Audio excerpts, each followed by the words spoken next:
What can be stressful and difficult is making the decision to hire and then realizing that it's created more complexity and more burden rather than actually helping the supply and the operational issues. Start with what's broken and what's wrong, and only then have your set of tools in that toolbox.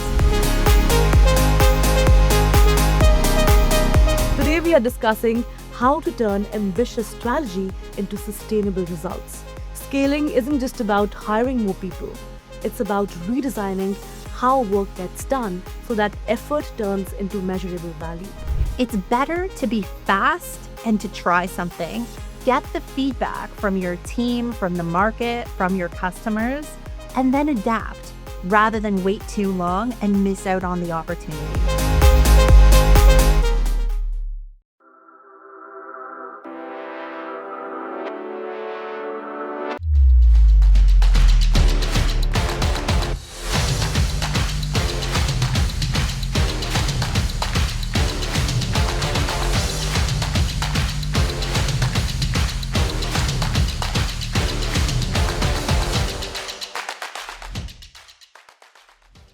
Hello everyone, this is Kripa Anand and welcome to the She and Success podcast, powered by She and Success magazine, a platform dedicated to spotlighting the voices, strategies, and journeys of women leaders and entrepreneurs who are shaping Canada's business and policy landscape. Today we are discussing how to turn ambitious strategy into sustainable results. Scaling isn't just about hiring more people. It's about redesigning how work gets done so that effort turns into measurable value. Joining us today is Suzanne Knight, CEO of mBolden. Suzanne is an award-winning corporate transformer and a keynote speaker who has advised over 80 organizations across 14 countries. With a background as a senior executive at Walmart Canada and Deloitte, she now helps Fortune 500 companies, governments, and high-growth organizations build future-ready operating models. Named one of DMZ's Women of the Year and recently nominated for She and Success magazine's Business Women of the Year, Suzanne is a leading voice on transformation and leadership effectiveness. So, before further ado, let's welcome this very special guest. Suzanne, welcome to the podcast. Such a pleasure to have you with us. Kripa, such a pleasure. Thank you. I've been looking forward to our conversation. So have I. Now, Suzanne, when companies experience a surge in demand, their immediate knee-jerk reaction is almost always to, go out and hire more people. Yes. But you argue that throwing headcount at a structural issue often just creates more noise. Yes. Let's start the conversation by understanding from your perspective, where do you see businesses getting stuck when they're trying to grow? I often see companies getting stuck trying to grow when they're actually starting with debating, is it time to hire? Because the thing that happens is they get some level of demand coming in, some level of financial investment that they could spend on headcount, could spend on systems, or could actually start paying themselves if they're earlier stage companies. What can be stressful and difficult is making the decision to hire and then realizing that it's created more complexity and more burden rather than actually helping the supply and the operational issues. Right. So any business who is pondering this question should realize that they're, at the intersection of it. Yes. And the thing is that sometimes it makes more sense to invest in systems that are sustainable and build a solid foundation. Sometimes it's about having a really smart intake process so that when you have that demand coming in, rather than having more humans to create engagement with the customers right up front, it's to say, how do you qualify the leads and do it in a way that's automated rather than just throw the person at it? Because then once you've qualified, you have a smaller pool that could actually result in sales and new business. And those are better investments of the human time. But you can actually go through that process for every part of the business. And I often say to my clients, is this something that is better for a human to do? Why? Is this better for a machine to do? Why? And if you were actually going to take your goals and strategy for the company and those immediate needs as well, Right. where is the best and most important place to invest today versus 6 months or a year from now? No, very well articulated. I think definitely I agree with you. A lot of businesses, feel this bottleneck. But another question that, often comes to their mind is what you said. Is this work, should it be done by a machine or a human being? Yes. Um, when this technology transformation was happening, a lot of people were claiming that AI is going to take away the jobs and AI is going to, take over everything human. But that is not the case because even the organizations that were earlier investing in AI are now realizing that and correcting that mistake, right? From that perspective, educate our audience, Suzanne, about where do you think a business should decide where to use AI and not? That's exactly what I've seen in the research and in my work engaging with companies. Some of those early adopters that at the time the chat GPT was introduced were being told, find anywhere that you can to put AI. And what we know is it was like companies had hammer and they were looking for a nail, and everything looked like an opportunity for AI. But really, sometimes it's not a nail, it's a screw, and you need a different tool for solving this issue. And so companies had this substantial investment in the race to be first, but then realized both because they didn't have adoption and people didn't necessarily understand how to use the new tools, they didn't buy into the new tools, or frankly, the new tools actually didn't work or didn't solve the issue, that they didn't get the ROI they expected. So, right now, I say to organizations start with what's broken and what's wrong, and only then have your set of tools in that toolbox. So I'd say for listeners, is this something that can be best solved with a process, with role clarity, with some kind of new way of thinking, new way of working? If it is technology, does it have to be AI or could it be something else? Is it org design or structure, how people report? But there are so many tools we often don't consider. So start by what are the 5 things that make work slow, burdensome, difficult, unmet demand, things that are hard for customers or the existing team? Then what are the tools available? And only then really pressure test whether it's AI or not that will solve the problem. Wow, thank you for that mini masterclass that we just gave, because I think definitely those practical strategies will be very helpful for our listeners out there. And also, building on what you've said, AI usually amplifies what is already existing. So if you have broken processes, you're just going to get more of them in return. But we can talk all about the perfect tools, the perfect processes, but towards the end, it comes back to the person who is leading those initiatives, right? Yes. Sometimes, specifically a founder of a small or a medium business, they are often doing so many things themselves, wearing so many hats, that they don't realize that they are a little too close to the business to be able to, stopping it from growth as well, unconsciously so. From that perspective, please go ahead and touch on how can leaders or founders themselves sometimes can be the bottlenecks in their own organizations. This happens all the time. And I think that founders becoming the bottleneck in organizations is a learned piece to get over. It's not something that will just happen as the business grows. I often think about what are we the best at? What is our unique capability? And how can we be both the guide and the visionary of a business, but also not get so deep into the elements that we are not best at to the point that it holds back our growth? Or actually stop somebody better qualified from delivering in their sweet spot. The way that I look at this for my own business is I think, is this either something that I'm deeply passionate about, that I love the most, whether that's best or not, I want to enjoy? That's part of the freedom of having our own business, Good. hopefully enjoying our work. The other side is, what am I best at that I'm uniquely qualified for in my business? So, for example, sales and client relationships. I'm not saying that I will never expand the sales team, but in terms of core client relationships, building that initial foundation, Right. it's me and it always has to be me as long as we're growing in this manner. But at the same time, am I the best at marketing? No, they're people who are better qualified, better trained, who have done it through their whole careers with education in that space. What's better? Should I learn an entire new function and domain? Or should I outsource it to somebody who's ready to go, who's better at it than me today and probably into the future, no matter how much effort I dedicate to it? So I would say for listeners, really think about the value of your time. Founders should always keep learning. Going back to AI and tools, going back to what's changing in the environment, the market around us, keep a finger on the pulse because you need to know what tools are in your toolbox. And you'll really only know that if you stay close to the market and see what's being developed.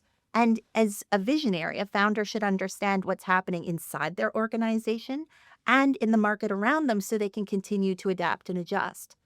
But in terms of other areas, we can either spend our time in our sweet spot where we're the best delivering value, or we can spend it in places where someone else is more qualified and we can probably outsource those activities for less money and less effort than it would take us to actually learn the new skill. Wow, you've explained such high concepts with such simplicity. I think that is beautiful because that is so true. I think when people as founders or leaders have this self-awareness and realization that what they're good at and what needs to be outsourced, amazing things can happen. Yes. To all the founders and executives, in 2026 your business can only grow as fast as you can delegate. Suzanne's work with mBolden has helped firms scale 5 times a year over year by aligning governance and decision making systems so teams can perform without burning out. Don't wait for a crisis to redesign your operating model. Visit mbolden.com to learn how to strengthen your leadership capacity and build a team that can deliver results while you focus on the high value strategy you were meant to lead. We're going on a short break right now, but don't go anywhere. When we come back, Suzanne will share how leaders can build agile businesses that stay strong through constant change as well. Stay tuned. At Purolator, we understand the importance of every delivery, whether it's a document, a special gift, a critical healthcare shipment, or an entire warehouse worth of inventory. Throughout our more than 60-year history, we've honed our expertise to build out a powerful portfolio of logistics services that enable us to deliver on every promise. Whether shipping across town or around the globe, from small and medium-sized businesses to industrial, technology, retail, and healthcare sectors, Purolator serves a diverse array of customers. So no matter what, where, or when you're shipping, Purolator's expertise, experience, and innovative solutions enable us to deliver on your promises. Welcome back to She and Success. We're having a great conversation with Suzanne Knight. Let's jump back in and explore how leaders can build resilience, stay adaptable, and keep moving forward in an ever-changing business landscape. You're so passionate about what you do, Suzanne. I'd love for you to take this opportunity and talk a little about yourself as well. How did you get into doing what you're doing today? Is this something that came very naturally to you even as a kid, or something that maybe you stumbled upon in your career? So, what's your story? I love that you asked this, Kripa, because I have a very unique career path. My firm mBolden is a consulting organization. We do advisory work around the world. And as you said in the intro, a lot of it is with Fortune 500s and government organizations because we are the best at taking complex, ambitious strategies and big ideas and turning them into results. The niche that we look at through this is how do we create exceptional execution within our clients? And so I'll actually tell you a little bit about a formula I think a lot about, which is organizational throughput. Think about a pipe and you have water coming through. You can either have a small, narrow pipe, you can have a bigger pipe. You can also have clogs in the pipe. So when I think about value, if an organization has a certain amount of resources or capacity they can deliver with over a year, we want to have that value be delivered quickly, efficiently, smoothly. And we don't want any frictions or blockages in the way that are holding back that value. So this is where we work with organizations to help them make good decisions fast. we help organizations have role clarity so that you don't have people butting heads around who does what. Yeah. And so going back to my past, my educational background is in psychology and industrial organizational psychology. I also have an MBA in finance and strategy. And so when you put those together, it's the science of organizations and the practical elements of how businesses make money. I spent my whole career in transformation. Yeah. So while many people I work with on the client side actually grew up within a specific function or even on the front lines before going corporate, I actually never did. I started off modernizing government services. I spent nearly a decade at Deloitte managing large scale transformations. And then I had an executive career at Philip Morris and Walmart leading big transformations from the inside.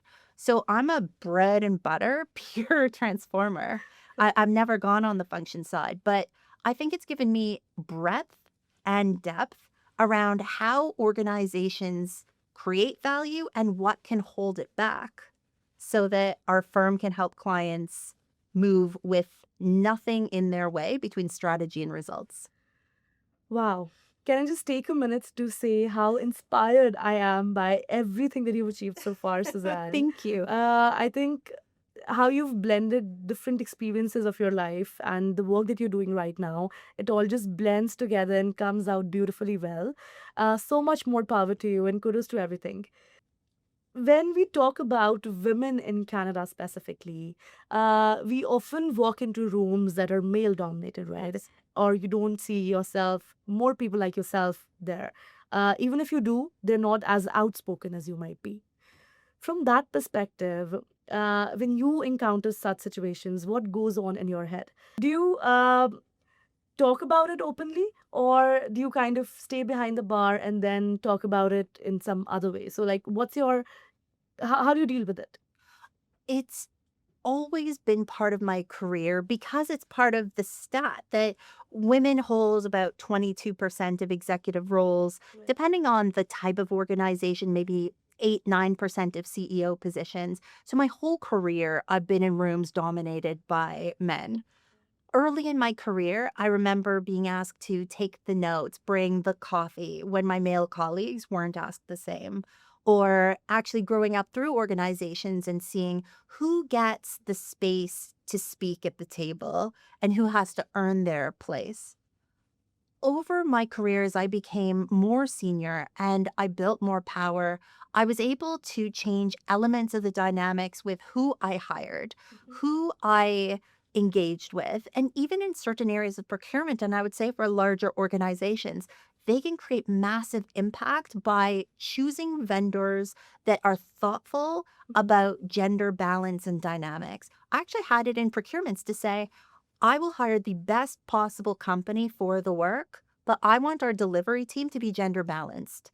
And I remember having certain important meetings where an all male team would come and actually holding it back up to the contract to say, this is actually not fulfilling the contractual obligation that we set Yeah. and sending them back. And I think it takes a certain level of commitment and conviction because that's not common. It's not something that you would regularly see in the corporate world, but it was something that I had the power to do because of the position I held there. And I would say now, coming in as an advisor in C suites around the world, I have that opportunity again to say, you have the potential to have diversity of perspective, of experience, of being able to have people from different industries, different countries, different genders, different roles and functions that they grew up with. And I think that that's powerful across the board. And we know that there's a business case for how it actually makes companies better, stronger, better shareholder value. And I think that it's in my best interest as an advisor to make sure my clients know how to get the best value. And oftentimes it comes from diversity of the people sitting around that table. So definitely, specifically when we are talking about a country like Canada, a lot of businesses right now are focusing on cross-border growth, right? Yes. So that is the future. Um, I'm loving this conversation, and definitely we'd love for her to be back, hopefully, for a deeper discussion that we do the next time with her. But for now, Suzanne, before we let you go, if there's one final piece of advice that you have for our listeners today, to all the businesses, something that you'd want them to remember long after they've ended this episode, if you could whisper one thing into their ears, what would you say and why? Well, Kripa, thank you for giving me this opportunity. I would say for businesses, it's better to be fast and to try something. Get the feedback from your team, from the market, from your customers, and then adapt rather than wait too long and miss out on the opportunity. You can always test and learn. And it's better to get something in the market so you know what the response will be than to let your competitors have that first advantage. That's $1 million advice right there, Suzanne. Thank you so much for being here and doing this with us. Kripa, thank you so much for having me. It was absolutely wonderful seeing you and having this conversation. We can't wait for you to be back. Thank you. All right, that was Suzanne Knight from mBolden, a masterclass in transformation strategy, breaking leader bottlenecks, and how to scale your business responsibly in 2026. To all the listeners, thank you so much for tuning in to She and Success podcast, powered by She and Success magazine. Be sure to subscribe for more expert insights and visit sheandsuccess.ca for more such resources. A very special thank you to our exclusive shipping partner, Purolator, for their ongoing commitment to supporting women entrepreneurs and helping them build, grow, and lead successful businesses across Canada. I'll see you all in the next episode. Kripa Anand signing off.